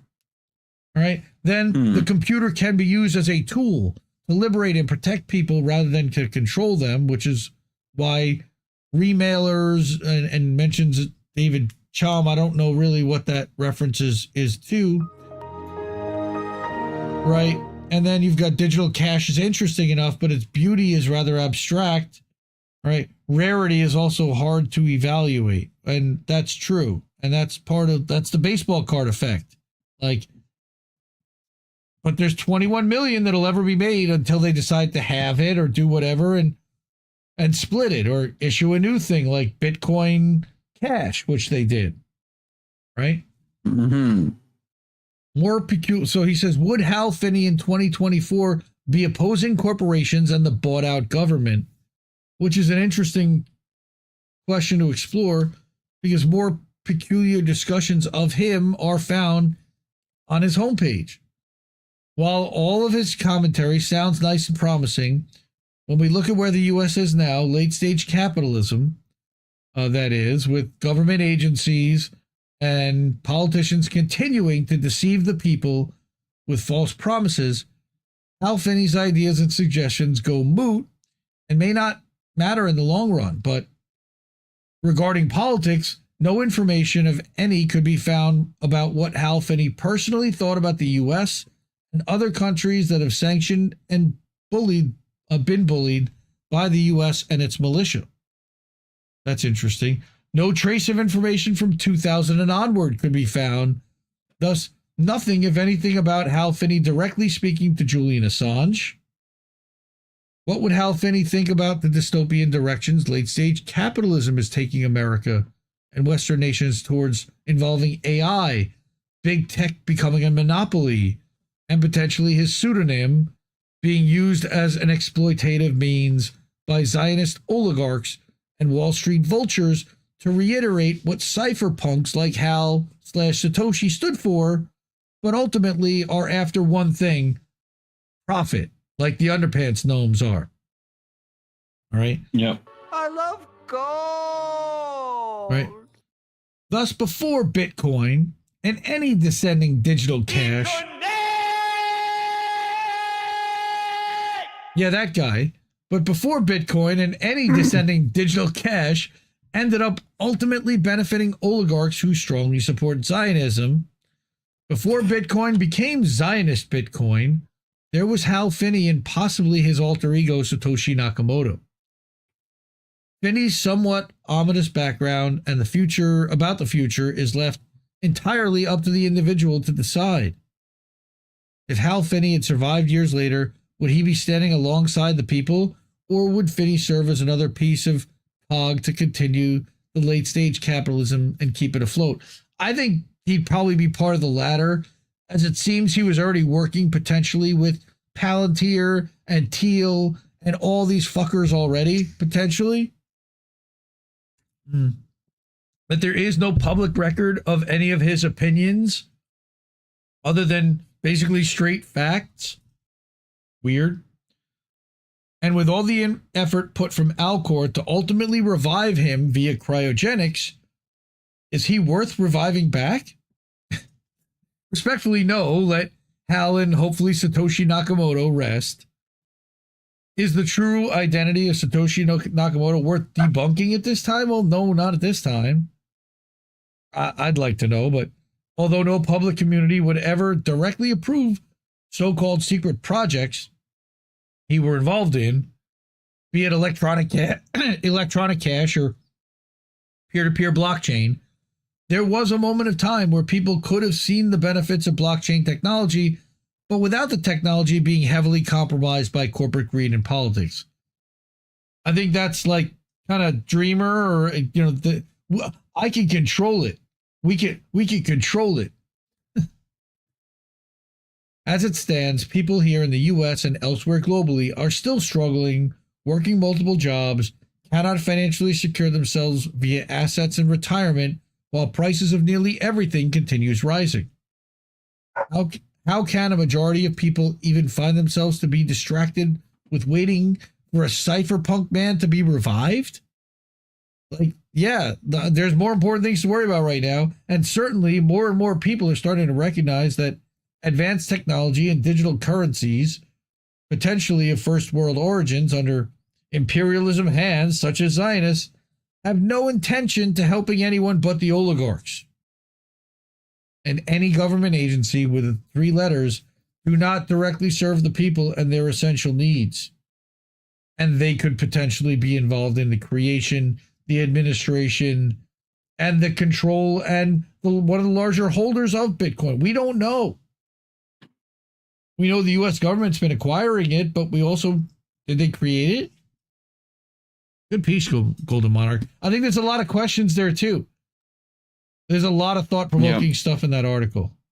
Again, I want to go back and I want to show the graphic that breaks down even SA with the symbols. Look at how the symbols look like they could potentially be that's like an H right there. And then you've got like kind of an A. That's an L, F, and then the I, N, one N, and that definitely looks like an E and a Y. So you do like that and remember, the guy was a cryptologist. So he would be into making weird symbolic shit like that. And what would my name look like in Japanese? You know? And that's actually the way that Satoshi Nakamoto, those are the symbols in katakana or hiragana traduction in Japanese. So that's crazy. You're crazy. That's crazy, dude. That's good stuff. That's good conspiracy theory shit right there. All right. All right. So, yes, Ted Williams, last one to hit over 400, Dave Burt. That's a good one right there. Scanners Exploding Heads. He's got that one too, 1981. Awesome, awesome. Over on the Rock Pin. Anna Mares, I see, is over there too. She's Prestige Worldwide, bitches, because we definitely dropped a Step Brothers reference there. It's a fucking Catalina wine mixer. Yeah. That's right, Jeff. Jeff Thomas Black. Right. So, yeah, we got Dave over there. John, I feel like I'm watching Tin Rabbit. Oh, well, I guess this show's been around for 3 years, so Tin Rabbit might have been kind of copying How Do We Miss That maybe a little bit, and that's an homage, and I appreciate that. That's good stuff. Love what Mastermind and Cookies are doing over there, and his lady. They do a good show, everybody says, and I've watched a couple of them for sure. You didn't follow the White Rabbit, took a detour. Very funny, Mr. Anderson. Awesome. All right, so we got a bunch of great people here in chat. I have a couple of more, or one more article, and then we've got a couple quick things, then we'll get out of here. So, before we do that, I forgot to do this last time. If you are able at all, and you got a couple of bucks, we could really use the support. We showed you the John Pilger cartoon illustration from Zago Brothers. We have all the illustrations. We need to raise some more cash to hook him up and finish paying him off. And we're excited to be able to do that. And again, Indie Media Awards will be out probably sometime. I'm targeting the end of October. So sometime in the next 7-8 weeks, if not sooner. But we will let you know. And that's cool. But in the meantime, all these awesome people either subscribe, support, they contributed. Via Cash App, via ko-fi.com/Indie News Network, PayPal, Rumble, Substack, Patreon.com/Indie News Network. We got a few Patreon. Deborah, I saw hooked us up a couple weeks ago. Thank you so much and welcome to the INN family, Deborah. So, again, I got one more piece, and that is by INN friend of the family, Dissident, who I spoke with a couple weeks ago. If you missed our INN one-on-one podcast, it was the first time he's ever done a podcast. First time we've ever heard his voice on any podcast live, and it was a good time. He's a good dude. We've been friends on Discord and in Twitter for 4 years, and he wrote a lot of stuff for INN. He wrote this one this week, and I wanted to talk about what bullshit this whole Russiagate thing is and what's going on there. So, we know something about this a little bit. We have friends that work for the Russian network, but this is crazy what's happening. And I didn't really want to necessarily talk about the people that were caught up in this, but I'll read what Dissident has to say. Russiagate is a psyop that will never die. Just when you think it's gone forever, it comes back. It's like a bad penny. The most recent iteration of Russiagate comes in the form of a Southern District of New York indictment that alleges that the conservative outlet Tenet Media received $10 million from two employees of the Russian state-funded news outlet RT, and that this money was given to prominent conservative commentators such as Dave Rubin, Tim Pool, Benny Johnson, Lauren Southern, without them knowing it came from Russia. While it's very possible that this story is true, it's worth noting that the stories of Russian election interference in the last 2 elections have been debunked. It's also worth noting that even if the story is 100% true, it's a joke and pales in comparison to election interference the U.S. does around the world. So, first, the Russiagate stories from 2016 and 2020, of course, have been proven false. It's worth noting that the stories of election interference from the last 2 have been disproven. In 2016, the FBI and other intelligence agencies accused Russia of hacking the DNC and giving the emails to Julian Assange. The Mueller report alleged that WikiLeaks received the DNC emails from a Russian cutout called Guccifer 2.0 on June 14, 2016.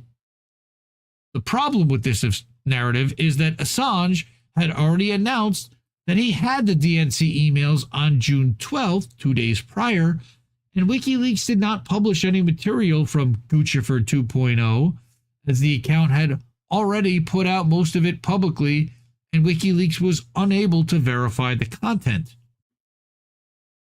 Slight bit of an error there.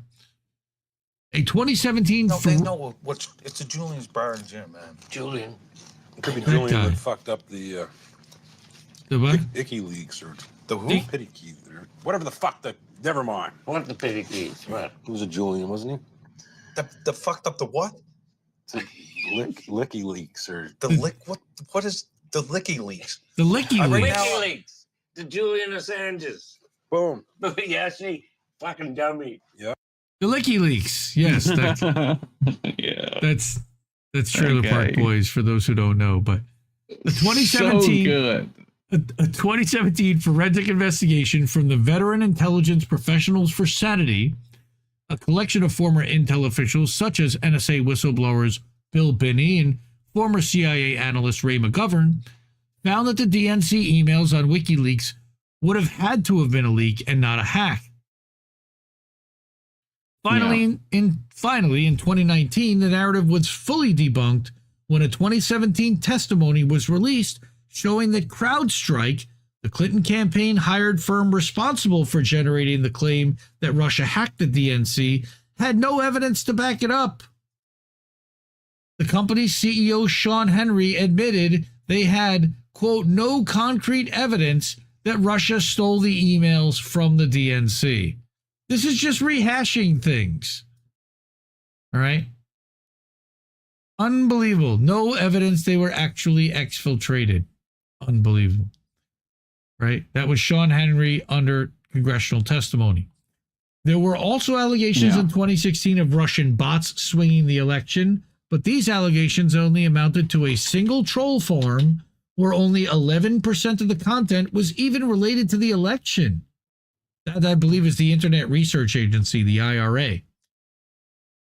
Even the Pentagon-funded RAND Corporation admitted that the troll farm's messaging was neither well organized nor especially well resourced.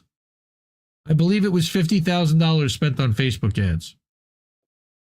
Many other claims of Russian bots in 2016 were completely proven false. The bots were actually Correct the Record and David Brooks and Peter Dow. Oh yeah, that guy. He worked for David Brooks. I seem to recall. The neocon think tank Hamilton 68, your favorite, claimed to have uncovered a list of 69. 600 Russian bots on Twitter, but even the Twitter files prove that most of the accounts were not originating from Russia at all, and that even Twitter suspected that most of that list was bogus too. Russian scum! In 2020, the intelligence community claimed that Russia was putting bounties on the heads of American troops in Afghanistan. The CIA later came out and admitted they had no evidence for this claim either. Former intel agents also claimed the content of Hunter Biden's laptop was Russian information, leading it to be blocked on social media platforms. You know, Hunter Biden's junk and that big nothing burger. This was disproven years later when mainstream media outlets ranging from the Washington Post to the New York Times verified the content as authentic. Hunter Biden has admitted he could have dropped his laptop off at a repair shop and later even sued the repair shop where he dropped it off for wrongfully sharing his personal data. But sure, it was just dick pics and it was completely manufactured and Rudy Giuliani and blah, blah, blah, blah, blah. The shitlib talking points about this, the mental gymnastics are just insane. Glenn Greenwald literally left his job, and a cushy one at that, with paid security over this. While so far, no evidence has come out countering the allegations from the recent indictment, and Lauren Chen and Leon Donovan, the founders of Tenet Media, had yet to put out a statement countering the allegations. The fact that previous claims of Russian interference have been proven to be bogus is reason alone not to accept these allegations at face value. Yep. Now he says, even if this story is true... But Indy... Go ahead. If you can't trust the CIA, you know... Hey, if you can't trust the CIA and our institutions, then who can you trust? That's right. That's right. I love that. Even if this story is entirely true, it is an absolute joke of an attempt at election interference. Even the indictment admits none of the commentators even knew they were on a Russian payroll, stating Tenet Media was falsely portraying to Commentator 1 and Commentator 2 that U.S. Company 1 was sponsored by a private investor named Edward Gregorian. Okay. Like the Gregorian chants. Yes. Yes. There is no evidence that the Russian funding even influenced any of the content on the channels they were paying. I debate that. Tim Pool in his statement said he licensed his podcast, Culture Wars, to Tenet Media, but that he had full editorial control over the show and that the only condition of the agreement was to broadcast the show on Tenet's YouTube channel. Rave Dubin said that he knew nothing about the activity and the only content he produced for Tenet was a show called People of the Internet that covered viral videos.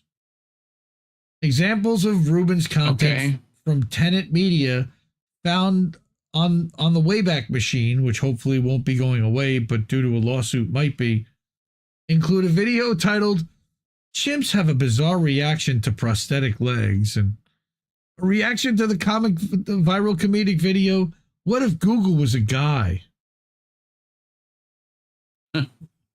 They paid him inordinate sums for a 1,400 view video, for example.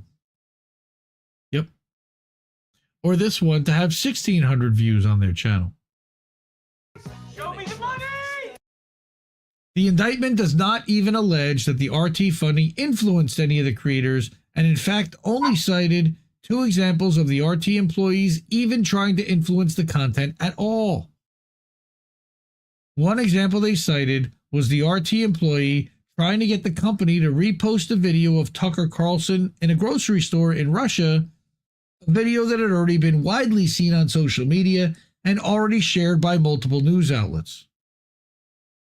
Right. Okay. Another example cited in the indictment is that the RT employees asked Tenet Media to blame the Moscow terror attack on Ukraine, a fairly silly conspiracy theory given the fact that ISIS had already taken credit for that attack. That would be ISIS-K, connected to the except CIA. They found Ukrainian, a telegram, a telegram channel that was communicating that could have been who knows who. Yes. Well, they traced crypto money to it.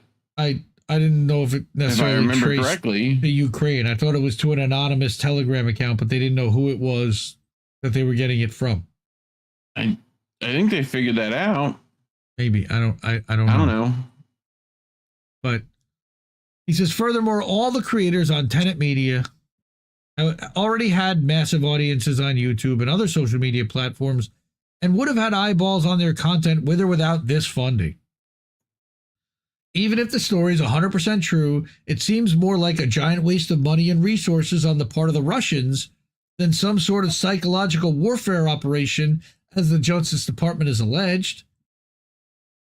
The Russians allegedly paid $10 million to content creators who in turn created a bunch of silly clickbait videos without even knowing they were receiving Russian funding.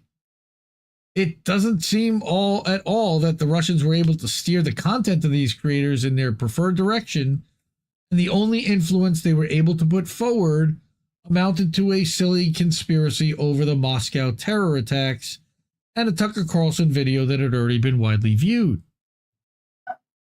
Even a former CIA analyst, Michael Van Landingham, who had played a big part in the original Russiagate claims in 2016, right, said that painting the creation of YouTube videos as psychological warfare on millions of Americans overstates the gravity of the threat.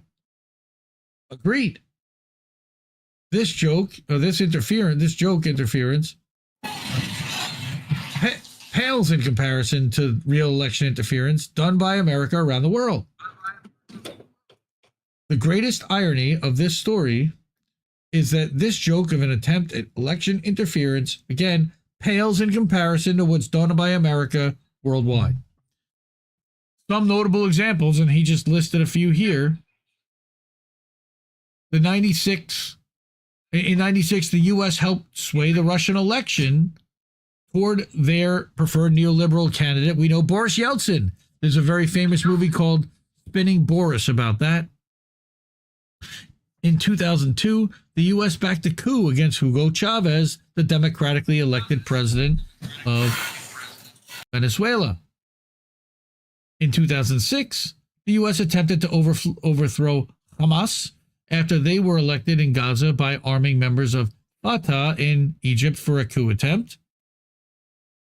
In 2014, the U.S. funded think tanks and organizations, of course, that set the stage for violent coup against Yanukovych in Ukraine and the Maidan coup. And here we go again. The U.S. in 2015 bragged about using social media influence operations to swing Venezuela's National Assembly to the opposition. And then they tried to put a coup against Daniel Ortega in Nicaragua in 2018. Right? In 2019, U.S. used the OAS to falsely claim Evo Morales stole his election, leading to a violent far-right military coup. So we see a pattern here of election interference happening, but it's not from the Russians. Right? Even Pakistan, and that this is partly because of his support for Russia and the fact that he wouldn't honor the U.S. sanctions, the U.S. forced the removal of Pakistan's democratically elected Prime Minister Imran Khan because he was against the proxy war in Ukraine. These are all well-organized attempts at election interference that often resulted in actual coups against democratically elected governments because democracy, right? Just like the Democratic Party is so about democracy. Compare this to Russia's election interference, which amounted to funding a bunch of mainstream conservatives without even being able to influence their content, as they weren't even aware they were being funded by Russia. So, in summation, he honestly doesn't know if these allegations are true or not. I watched T-Lab's assessment, and when people offer you a whole lot of money to make the content you're already making, you should do a little bit more deep dive on where that money is coming from, and you should be a little bit more skeptical when it's far above market rate. I don't care what Tim Pool has to say about that. The fact that previous Russiagate claims, again, were proven false causes me to be skeptical, but the fact that founders of Tenet Media have yet to comment on the allegations points to the fact that they could very well be true. Even so, taking all the allegations at face value, the Russians' attempts at election interference, if that's what this is, are a complete joke. The indictment reads more like a Russian version of Burn After Reading, that's a good movie with Brad Pitt and John Malkovich, than some sort of well-organized intelligence operation. John Malkovich? Not John Malkovich. Yep. John Malkovich? The RT funding did not seem to have any impact on the actual content made for Tenet Media from creators like Dave Rubin and Tim Pool, who were unaware they were even being funded by RT in the first place. All in all, the $10 million seems to have been a giant waste of money from the Russians, who were unable to even get much of their propaganda messaging out through their operation. You saw the view counts on those, they were nothing. If they put them on their own channels, they'd have gotten more. Nevertheless, these allegations will be used to crack down further on independent media, McCarthy smear anyone critical of the official State Department narrative, and continue the new Cold War with Russia and the proxy war in Ukraine. And that was really the goal of the whole thing. And the one angle... Putin's a madman. Putin is a madman. All right. And there's a couple of comments there. Again, good piece by The Dissident. The Dissident is the 307.substack.com. I also weighed in here with a tweet. All right. And what I said is, this was immediately, my immediate take, this was the Washington Post headline. Justice Department in alleged scheme charges two Russian media thing. And they paywalled this article, and somehow I got access to it. So I cropped it and put it out so nobody has to pay to read it if they want to. All right. But this says the same shit. And what I said was, WAPO is hot steaming garbage, as is the Justice Department. This is insane. $10 million? Crypto has already spent $119 million plus. APAC has already spent $100 million plus. But sure, the $10 million here allegedly did what exactly?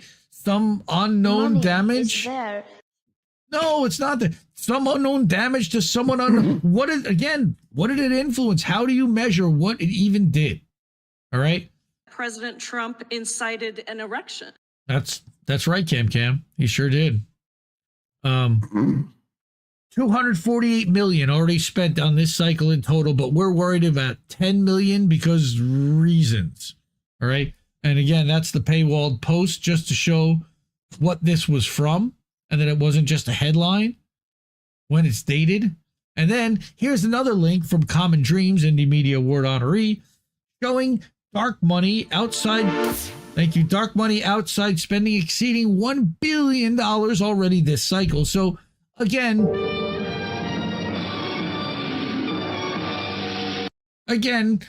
let me hear your fucking crocodile tears about how much this $10 million they're so worried about is going to influence the election.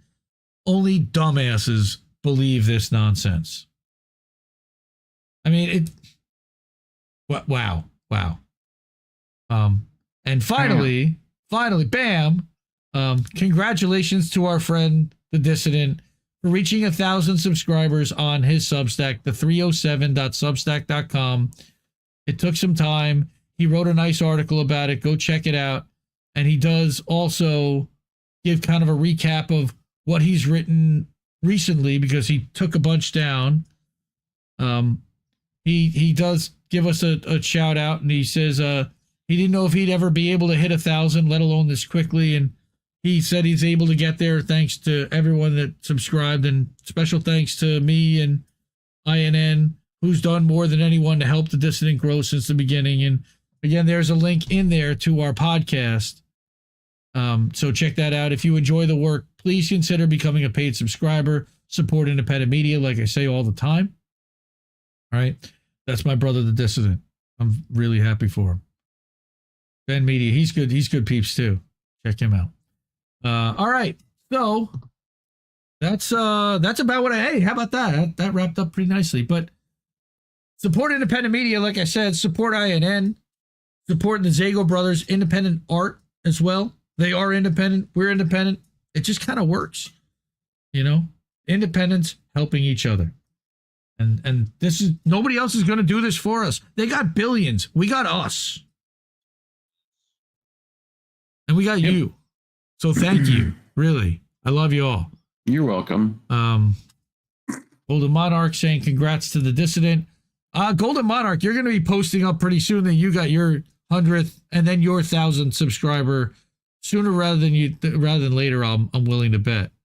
I think a lot of people are starting to figure that out. So, couple last things real quick. I was on a panel show impromptu late on Friday, or actually Friday afternoon, midday, on AM Wake Up. Every Friday, AM Wake Up hosts our friend Ryan, the Independent Review Indie Media Award honoree for video editing. Ryan takes the best of independent media, cuts it up, and then puts it into a 3-hour-ish, 2 to 3 hour live stream. Tour. He usually 3-hour tour. Yeah, something like that. He usually includes an INN news clip or a how do we miss that clip. And I really appreciate and love him for it because I feel like we're way over our skis with who he's including us with. I mean, Sam Tripoli's and Whitney Webb's and James Corbett's and Fiorella with Sam Husseini. I mean, like, heavyweights, you know, like, and INN, like, thanks. I appreciate it. It's great. They're the best. So Steve at the end of the show has like this kind of open forum where I was sitting in chat and he goes, yeah, Indy, why don't you jump in and join? I got the opportunity to hang out with Ryan on stream, which was cool. So we hung out for an hour, number 6 from the AM Wake. Now AM Wake Up has their own independent network similar to INN. They run shows 7 days a week with a whole bunch of different people like we do. And again, support independent media. I know Anna Maris and some other people in chat also check some of their shows out as well. AM Wake Up is on basically when Hardlands is on. They start at 10 a.m. Eastern and run till usually around 1, a little after 1. And Steve has great guests on. T-Lab is on every Tuesday. He's got Whitney Webb comes on pretty regularly.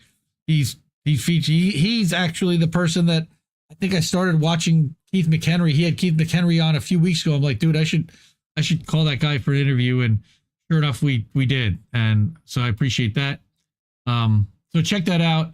I'll drop that in the description afterwards. But AM Wake Up channel, subscribe on Rumble and Rockfin. He is not on. Now they have a channel on YouTube. They don't stream there because they'd be pulled down in about a week, if that. So check them out on Rockfin Rumble. They're also on BitChute and on Odyssey. Check that out. I did want to also give a shout out again to our friend Shanda. We have the chat pinned in the YouTube chat, or at least I did earlier. I think it's still pinned up there. If you are able to support Shanda in her battle against aggressive small cell lung cancer, she put up an update earlier today, or that was yesterday from pre-show. Okay.